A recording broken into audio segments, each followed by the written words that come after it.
1991 நான் இந்தியாவுக்கு வந்தேன். அதுக்கு முன்னாடி வெளிநாட்டில் தான் இருந்தோம். அதன் பிறகு கேன்சர் இன்ஸ்டியூட் அடையாளில் கொஞ்ச நாள் வேலை பண்ணிவிட்டு தனியாக ஒவ்வொரு பேஷண்ட்டுக்கோடைய வைத்தியமும் எப்பவும் தனித்தனியாக தான் இருக்கணும், ப்ரோட்டோகால் ட்ரீட்மெண்ட்டாக இருக்கக்கூடாதுங்கிறதுனால பர்சனலைஸ்ட் கேர் வேணுங்கிற மோட்டிவில் ஆரம்பிச்சது. 2000 வரையும் 1200 பேஷண்ட் வைத்தியம் பண்ணவங்க இன்னி வரையும் நல்லபடியாக இருக்காங்க. அவங்களுக்கு கேன்சர்னால ஒரு பாதிப்பும் இல்லை. அவர்கள் என்கிட்ட காசு கொடுத்து இதே மாதிரி ட்ரீட்மெண்ட் எல்லாருக்கும் கிடைக்கணும் அப்படிங்கிற நோக்கத்தோடு உருவாக்கப்பட்டது தான் பேட்டர்சன் கேன்சர் சென்டர். இது 2003 இனாகரேட் ஆகிடுச்சு. இதுக்கு எங்களுக்கு doctor APJ Abdul Kalam president ஆகிறதுக்கு முன்னாடி பாரத ரத்னா ஏபிஜே அப்துல் கலாம் இருக்கும்பொழுது எங்களுடைய chairman and head of the institution. Once அவருக்கு கிடைச்ச உடனே எனக்கு டிமிட்மெண்ட் போயிட்டார் ஆஃபீஸில். அது பிறகு தொடர்ந்து கான்டாக்டில் தான் இருந்தார். இன்னி வரையும் அதை நடத்தணும். அவர் சொல்லிக் கொடுத்த ஒரு விஷயம் என்னென்னா, நீ ஃபஸ்ட்டு டைம் இந்த world where it is by the cancer patients for the cancer patients and of the cancer patient ஆரம்பிச்சிட்டேன். பட் அதனால் எனக்கு என்ன லாபம்? எத்தனை பேருக்கு நீ ஃப்ரீ வைத்தியம் பண்ண போகிற? நீ வைத்தியம் பண்ணுங்கிறதுக்கான ப்ரூஃப் எங்க? இந்த 2 கேள்விக்கு எனக்கு பதில் சொல்லுங்கள். ஏன்னா அவர் அப்படி தான் கேட்பார் கேள்வி.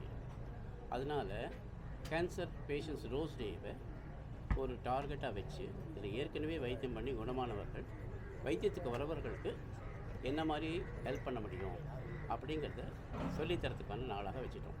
அது 22 செப்டம்பரில் இந்த மெலிண்டா ரோஸ் இதில் கனெக்ஷன் இருந்ததுனால அதே 22 செப்டம்பர் சனிக்கிழமையாக இருந்தாலும் ஞாயிற்றுக்கிழமையாக இருந்தாலும் இதே நாட்களில் நடைபெறும். ஸோ இது வருஷமாக நடந்து இப்போ 23 வருஷங்களை அடைந்து விட்டது. இதுக்கு நாங்கள் கொடுக்குற ஒரு சின்ன அன்பளிப்பு, அவர்கள் பேசிட்டு போன பிறகு அவருக்கு ஒரு டெய்லி நீட் கிட் ஒன்று கொடுத்துருவோம். Plus we will all sit together and then seat that இது மேற்கொண்டு எப்படி கொண்டு போகணும் அப்படிங்கிறத பற்றி பேசுவோம். இங்கே already 1/3 of the patients are treated free of cost. அதனால தான் இந்த கேன்சர் அலிவியேஷன் ஃபவுண்டேஷன் உருவாக்கப்பட்டது. ஸோ யாரெல்லாம் அதில் டொனேட் பண்ணுறாங்களோ அதை வச்சுட்டு நாங்கள் திரும்பி பண்ணுறோம். இன்ட்ரெஸ்டிங்காக சொல்ல வேண்டிய விஷயம் என்னென்னா, வருஷம் இவங்க வராங்க இல்லையா, இவர்களே டோனர் ஆகிடுறாங்க. நாம் பெற்ற இன்பம் இவங்க பெறணும்னு சொல்லிட்டு ஒவ்வொரு வருஷமும் I get around 8 to 10 lakhs per year donation வரும்.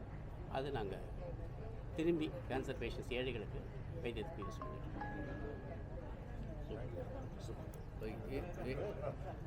ஒரு 15+ இந்துஸ்ன்ற ஒரு இராணுவத்தை பற்றியும் டெரரிசத்தை பற்றியும் ஒரு படம் எடுக்கிறோம். அந்த படத்தில் சார் இந்த பண்ணுற சர்வீஸை ஃபஸ்ட்டு கார்டு அண்ட் வாய்ஸாக போடுறதுக்கு இங்கே அவர் முன்னாடி அவரை பர்மிஷனோட அனுமதிக்கிறோம். என்ன சொல்ல நினைக்கிறீங்களோ மக்களுக்கு அதை உங்கள் வாய்ஸை இந்த படம் ஃபஸ்ட் கார்டாக போடுறோம்.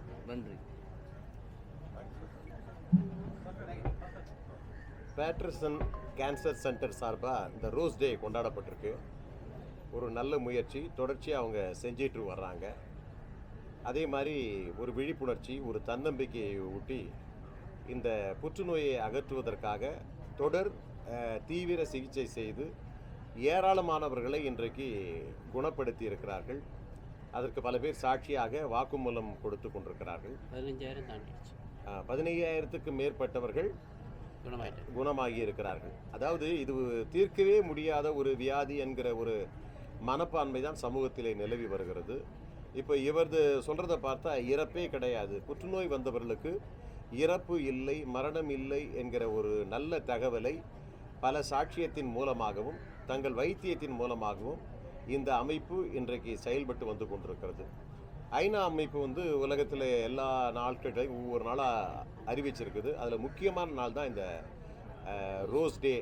இந்த ரோஸ் டேவை உண்மையிலே இந்த சமூகம் உற்று பார்க்க வேண்டும், இந்த நோயை கண்டு அச்சப்படக்கூடாது என்கிற ஒரு கருத்தை தமிழ் சமுதாயம் மட்டுமல்ல இந்திய சமூகத்திற்கே தெரிவிக்கிற முகமாகத்தான் இந்த சென்டர் செய்து வருகிறது. இந்த நல்ல தொண்டை பாராட்டும் விதமாகத்தான் இதில் எங்களை போன்றவர்கள் பங்கு பெற்றிருக்கிறார்கள்.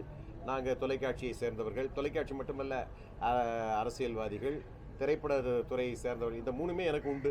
அதே மாதிரி பாபு கணேஷ், சைதி துரைசாமி போன்றவர்கள் எல்லோரும் கலந்து கொண்டு இந்த நிகழ்ச்சிக்கு பங்கேற்றிருக்கிறோம் என்று சொன்னால் இந்த ரோஸ் டேவினுடைய அதி முக்கியத்துவம் வாய்ந்த கொள்கைகளை, அந்த கொள்கை தத்துவத்தை சார்ந்து எதிர்காலத்தில் புற்றுநோயை எவ்வாறு அகற்றுவது, புற்றுநோயிலே இருக்கக்கூடிய பிரச்சனைகள் தொடர்பாக மக்கள் மனதிலே இருக்கக்கூடிய ஐயப்பாடுகளை நீக்குவது தொடர்பாக இந்த நிறுவனம் செய்து வருகிற இந்த தொண்டு செயல்பாடுகளை வாழ்த்துவதற்காக நாங்கள் வருகை தந்திருக்கிறோம். நன்றி.